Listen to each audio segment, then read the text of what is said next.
इंसान हमारा एक चीज देखेगा, एक तो पास्ट देखेगा, ये गड़बड़िया की, और एक प्रेजेंट देखेगा, आज भी बेकार है, कल भी बेकार थे। और परमेश्वर हमें ऐसे ना देख करके बहुत अलग चीज देखता है। परमेश्वर ना तो हमारा पास्ट देखता है, ना हमारा प्रेजेंट देखता है, वो ये देखता है कि ये भविष्य में जाके क्या बनेंगे। जब वो गिदोन से मिला, गिदोन पूरे इजराइल का सबसे नेगेटिव व्यक्ति था, सबसे डरपोक व्यक्ति था। उसे देख करके प्रवेश करता है, हे सूरवीर सूरमा। क्या? हे सूरवीर सूरमा। यदि परमेश्वर हमारे साथ होता तो क्या मिद्यानी हमारा नाज लूट पाते? यदि परमेश्वर हमारे साथ होता तो क्या हम गुफाओं में घुस के थोड़ा थोड़ा नाज बचाते? परमेश्वर ने हमें छोड़ दिया है। वो कहता है तू सूरवीर सूरमा है, और परमेश्वर ने तुझे चुना है कि तेरे द्वारा इजराइल को आजाद करे, मिद्यानियों को मारे। वो कहता है ठीक है, मान लूंगा परमेश्वर मेरे साथ है। मेरे पास है ना एक ये गमछा है, इस गमछे पे ओस गिरे और बाकी पे ना गिरे। बोला ठीक है, गमछे पे ओस गिरती है और पूरे मैदान पे नहीं। बोलते अभी भी मुझे विश्वास नहीं हुआ कि परमेश्वर मेरे साथ है। अब ऐसा कर कि गमछे पे ओस ना गिरे और सब जगहों पे गिरे। ठीक है, अगले दिन ऐसा ही होता है। अब वो कहता है, परमेश्वर उसे कहता है अपनी इसी शक्ति के साथ चला जा, क्योंकि मैं तेरे साथ रहूंगा। अगर तू और शक्ति बढ़ा के जाएगा तो तू कह देगा कि मैं अपने दम पे गया हूं। सो आइए हम उस परमेश्वर की आराधना करते हैं जो हम पाप करते थे, पापियों को देख करके धर्मी वो बोलता है। हम आज भी गड़बड़िया करते हैं, आज भी कुछ ऐसी बातें करते हैं जो हमें नहीं करनी चाहिए, लेकिन परमेश्वर ने हमें ये दिखाया है। मत्ती के 10:22 में लिखा है, निकालेंगे नहीं, मैं ऐसे निकाल रहा हूं। मेरे नाम के कारण सब लोग तुमसे बैर करेंगे, पर जो अंत तक धीरज धरेगा उसी का उद्धार होगा। आमीन आमीन। सब लोग, पहला कोई व्यक्ति ऐसा कह रहा है, यीशु मसीह ये नहीं कह रहा मेरे पीछे आओ, मैं तुम्हारे नाम को बढ़ाऊंगा, मेरे पीछे आओ, मैं तुम्हारे लोग मेरे पीछे आओगे तो तुम्हारी लोग इज्जत करेंगे, तुम मेरे पीछे आओगे तो तुमसे प्रेम किया जाएगा, तुम मेरे पीछे आओगे तो तुम्हारे को सब कुछ मिलेगा। पहला ऐसा व्यक्ति है जो कह रहा है मेरे पीछे आओगे, बैर करेंगे, गालियां देंगे, सताएंगे, यहां तक कि ऐसा भी हो सकता है कि मार भी डाले। बोला लेकिन जो अंत तक धीरज धरेगा उसी का उद्धार होगा। यीशु मसीह जानता है परमेश्वर, और हम भी ये जानते हैं सच्चाई का आज नहीं हमेशा से विरोध होता है। सच्चे इससे पहले कि जैसे यूहन्ना 8:32 में लिखा है ना कि तुम सत्य को जानोगे और सत्य तुम्हें स्वतंत्र करेगा, लेकिन इससे पहले कि सत्य स्वतंत्र करे वो हमें नाराज करेगा। नाराज तो करता है ना। अब मैं कहूं यीशु मसीह भी प्रभु है, ये खुश कर दिया, हाँ ठीक है। आज सुबह ही मेरे पास एक कॉल आया आपके गांव से, उसने कहा मेरे लिए प्रार्थना करो। मैं क्या हुआ? घर नहीं बिक रहा है। अच्छा, उसने कहा प्रार्थना करो मेरे लिए। मैं बोला मैं बाबा नहीं हूं कि तुम्हारा जब मन किया मैं प्रार्थना करूंगा, लेकिन वो परमेश्वर है, अपने वचन के अनुसार काम करे। नहीं नहीं नहीं भैया जी, पिछली बार आपने प्रार्थना की थी तो ग्राहक लग गए थे, लेकिन हम ही बाहर चले गए। बट ठीक है, अब प्रार्थना तो कर देंगे। अब उसके किडनी की प्रॉब्लम आई, मैंने उसे प्रोसेसर बताया, परमेश्वर के वचन का ऑनर कर। हमारी मीटिंग्स होती है जूम पे, चाहे तो जोड़, क्योंकि मुझसे ज्यादा तुझे जरूरत है। हमारा क्या काम है? हम सिर्फ बता सकते हैं, ओबे करना नहीं करना है करो तो ठीक है। यीशु मसीह वचन में साफ कहता है यदि तुम मन ना फिराओगे तो तुम भी उनके समान नाश हो जाओगे। कोई मीठी मीठी कैंडी क्रैश नहीं है, एक कैंडी दे दी, ये लो, प्रार्थना कर दी है, बात खत्म, सब कुछ ठीक हो जाएगा। अच्छा वचन है। बाइबल कहती है कि जो काम में ढलाई करता है वो निर्धन हो जाता है। और आप प्रार्थना मान लो करो, ओह प्रभु मुझे मेक मी प्रोस्पर, अमीर बना, और काम में क्या करते हैं? ढिलाई। वचन के विरुद्ध जाके काम करेगा क्या आप? और फिर उसी में अगली आयत में लिखा, उसी लाइन के कमा लग के लिखा है, कामकाजी लोग अपने हाथ के कारण धनवान होते हैं। क्यों? क्योंकि परमेश्वर मेहनती लोगों को पसंद करता है, उन्हें वो चुनता है, अपने पास बुलाता है सेवा के लिए। देखिए पूरी बाइबल में देखा आपने, कोई घर पे सो रहा था और प्रभु यीशु मसीह आकर के कहता है मेरे पीछे हो ले। पतरस मछली पकड़ रहा था, यूहन्ना उसका साथ दे रहा था। एक भी चेले को वहां से नहीं बुलाया कि वे सो रहे थे, आराम कर रहे थे, सब के सब मेहनत कर रहे थे।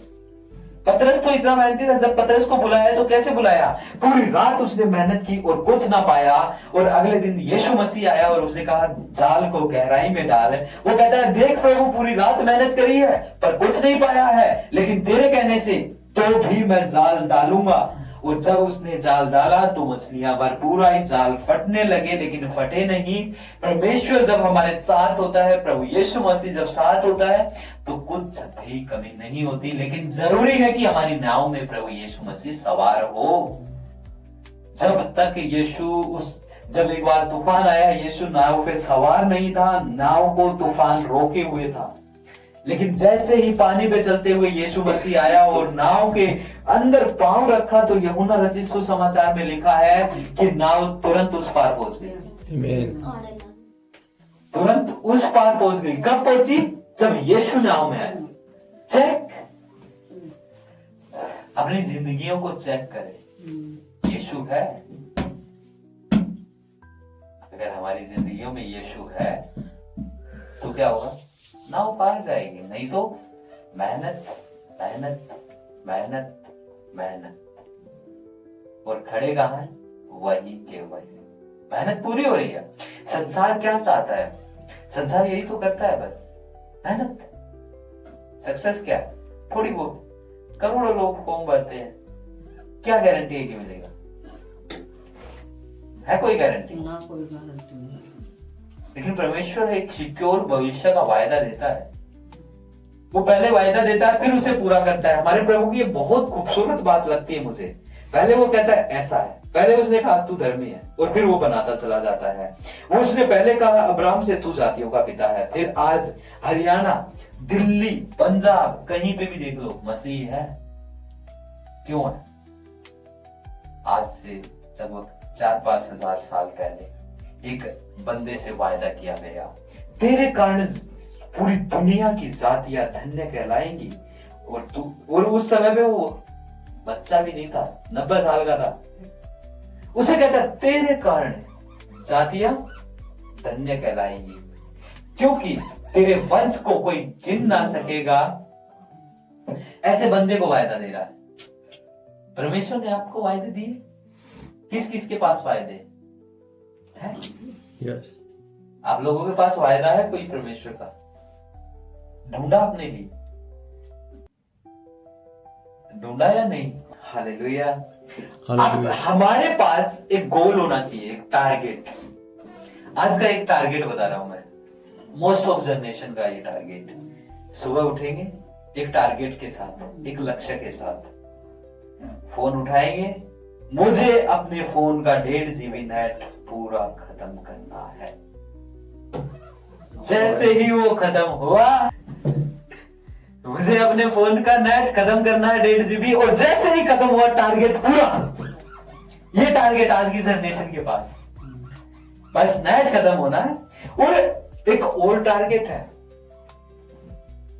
जो परमेश्वर के लोगों के पास, मुझे आज उसके स्वरूप में और अधिक बढ़ना है। मुझे उसके स्वरूप में और अधिक बढ़ना है। वो पता है कैसा था? आप लोग देखते हो ना, बीमारियों को देख करके क्या कहते हो?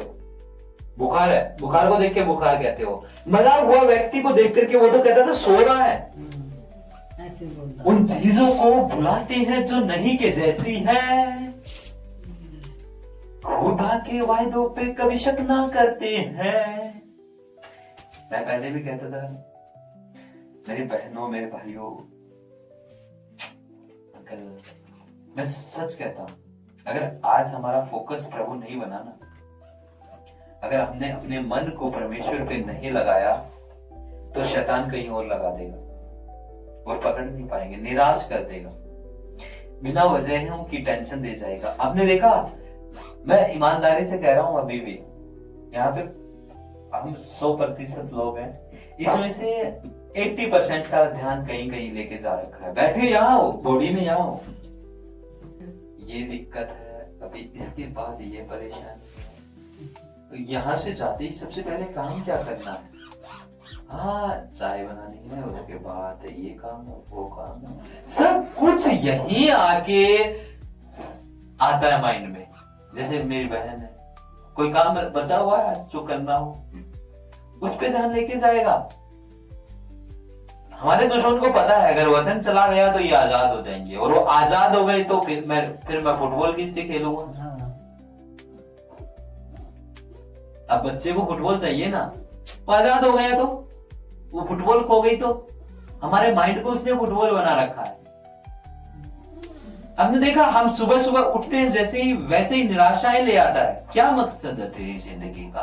तो बूढ़ों को कहता है तेरी उम्र ज्यादा हो गई है, और जवानों को कहता है क्या प्रभु के लिए जियोगे, क्या चर्च, क्या ये चर्च में जाना, क्या बाइबल पढ़ना, अभी बहुत समय है। बूढ़ों को कहता है उम्र निकल गई, बस जवानों को समय बहुत है। लेकिन मैं एक वचन आप लोगों के पास मैंने भेजा था, इब्रानियों में लिखा है आने वाला आएगा और अब और अधिक देर ना करेगा। आने वाला आएगा, कौन आएगा? यीशु मसीह वापस आएगा, जैसे वो गया था और वो अपनी कलीसिया को ले जाएगा, अब और समय ना करेगा।